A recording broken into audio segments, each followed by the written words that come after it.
Okay, me again. So carrying on with that task where you've got the quotes, all right. Act 3 now. So you'll see that the slides change colour when you go through the different scenes. So we're on the green slides now for Act 3. So we have got Macbeth is king, Lady Macbeth is queen, but they got there through regicide, through a plot to kill the king, King Duncan, and they did. They killed the king. And now Macbeth is king, but he's not happy. He's unstable. He's totally unstable. And Lady Macbeth is this controlling force, this dominant force, who is trying to manipulate everything and keep things kind of calm. All right? Because Macbeth isn't keeping things calm. He's losing it. So they have a banquet. And loads of people are coming to this banquet. They're coming to the king's banquet. He's going to be there in his throne. Macbeth will be there in his throne. And they're turning up to this banquet. And she's saying, look, sort yourself out, because you're going to be on show tonight. So she says, sleek o'er your rugged looks, you're looking rough. So smooth out your rough looks, okay? Look better.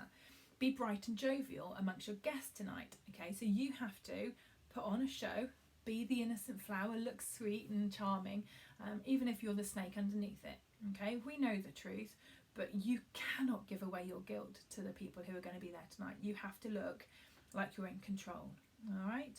So again, she is the controlling force. She's a woman, which is, she's meant to be passive and she's meant to do what he says, but she is totally active in this, and he is just having to sort of follow what she's doing to control him. Act 3, Scene 4, we've got Macbeth, okay? Whole as a marble, founded as a rock, but narrowing, cabined, cribbed, confined. So we have here the king, who's the most powerful person in Scotland, but he is vulnerable. He's cabined. I feel like I'm trapped. He's cribbed, he's confined, he's feeling really vulnerable, really isolated. He feels like his head is about to explode. So his mental state has really deteriorated at this point, and now he's on show. He's got to lead a country and people aren't trusting him. He isn't looking like a stable, powerful leader.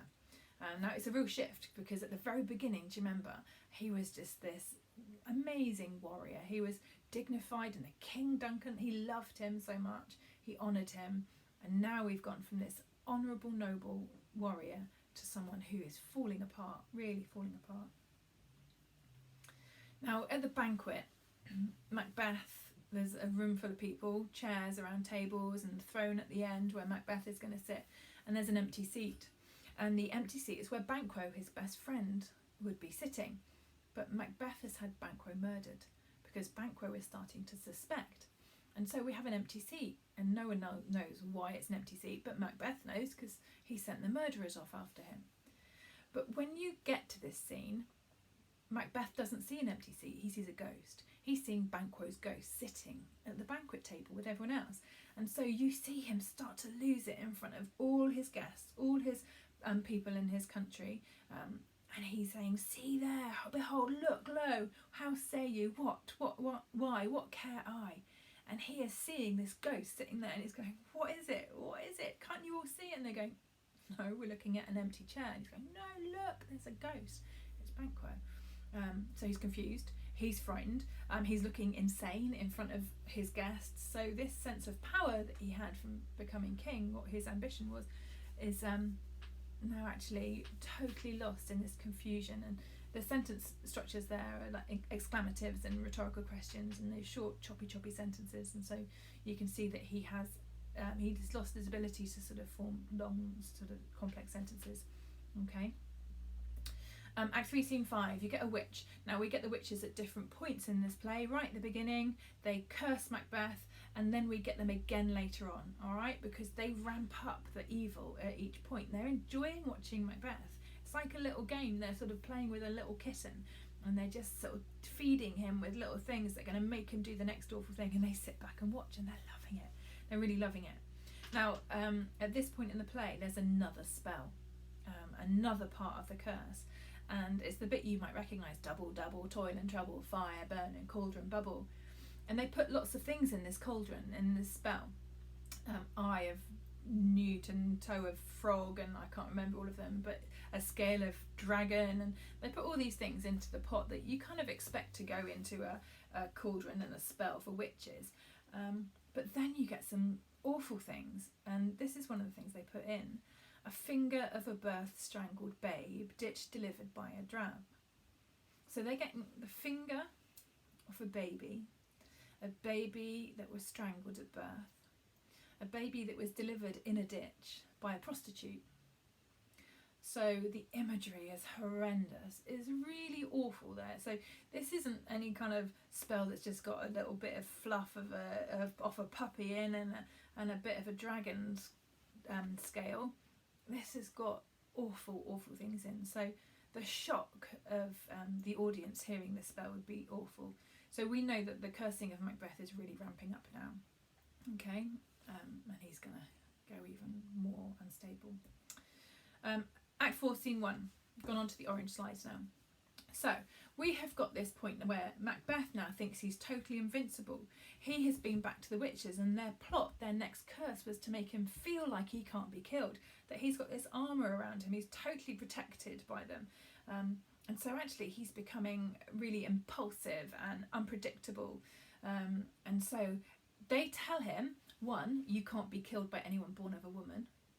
Well, everyone's born of a woman, so I can't be killed, I'm invincible. They tell him to beware Macduff, beware the Thane of Fife. Beware Macduff. Oh, okay, I'll be careful of him, I'll have him killed.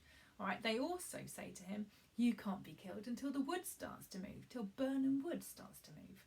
So he thinks, well, I am totally invincible then. Someone is just protecting me. You can come and try and attack me if you want, but I am sort of, I don't know, super strong. Okay, so he says, then live, Macduff, what need I fear of thee? I'm not scared of you. But yet I'll make assurance double sure and take a bond of fate, thou shalt not live.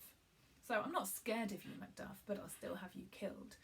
Okay, so he feels invincible, but you can see there's a little bit of vulnerability there because he's still having him killed. Why would he have him killed if he doesn't think that Macduff has any power over him? Act 4, Scene 3, Ross. Now you don't see Ross very much either, but Ross is a messenger in this situation. And actually Ross is giving a message to Macduff, and he's telling Macduff that his family has been killed. Because Macbeth sent the murderers to get Macduff, but he wasn't there. And who was there was his family and his children. So the murderers killed Macduff's family, his wife and his children. So here Ross is telling him. And now Macduff, obviously, he didn't trust Macbeth. Anyway, he'd seen him at that dinner when he was looking at an empty seat going mad. And now he's been told that Macbeth has had his whole family killed. Now the theme of family is so important in this play, and Macduff represents someone who is an honourable man with a wife who does what a wife's meant to do, and children, so a bloodline that's continued. And he's the opposite of Macbeth in that way, who doesn't have a wife who does what he tells him. He has an active, aggressive wife, and he doesn't have any children. So actually, he's the total opposite of Macbeth. Okay. So Act 5, on the blue slides now. We've had this control through Lady Macbeth, and she's pushed Macbeth. She's made him do all the things that he had to do, but now she's losing it and she's unstable, and they are separating because Macbeth, his mental state is poor, and Lady Macbeth's mental state is poor, and they're not actually talking to each other anymore, really. Now in this scene, Act 5, Scene 1, Lady Macbeth is sleepwalking and she's sleep talking, and there's a doctor there and her nurse is there. And they're hearing her give everything away. She's giving away the fact that they planned the murder. She's giving away the things about Banquo and about Macduff. And so they're listening to this confession that she doesn't know she's making. And in the line, out, damn spot, she's in her sleep, she's washing her hands again and again and again. She's got these OCD tendencies, scrubbing her hands, and she's trying to get spots of blood off her hand. Now, do you remember she said a little water clears us of this deed, like you can wash it off? No, you can't. So actually you can see that she's really damaged, she's traumatised, and it's coming out in her dreams, in her nightmares. So out down spot is her trying to scrub the blood from her hands, the guilt from her. Act 5, Scene 3, we're getting close to the end now. We've got Macbeth. Okay, the mind I sway by and the heart I bear shall never sag with doubt nor shake with fear. I will never be doubtful, I shall never be fearful. I am strong, I am powerful. But actually he has no clue what's going on. we've got Macduff, who's furious, and he's gathered an army of English and Scottish soldiers, and they are ready to attack. They're coming to attack. Macbeth has very few people around him. He's killed his best friend. His warriors don't trust him. They all know that he's nuts. The whole of Scotland's in chaos. His wife's lost it, and actually she does kill herself, but I can't remember if it's by this scene.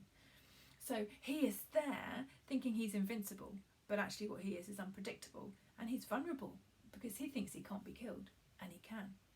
So Lady Macbeth is losing control. Macbeth feels he's gained control, but actually he's not. And he has kind of got this hamasha, this full of this determination, this ambition to stay and be powerful as king. But actually it's his downfall. And then the last quote I've given you is from Macduff. Now, Macduff, we know, wants to get revenge. And he says, I have no words. My voice is in my sword. So I don't need to talk to you, Macbeth. I'm just going to kill you. Okay, that's all I need to say to you. You're that evil. I'm going to kill you. And Macduff does kill Macbeth. He's able to kill Macbeth.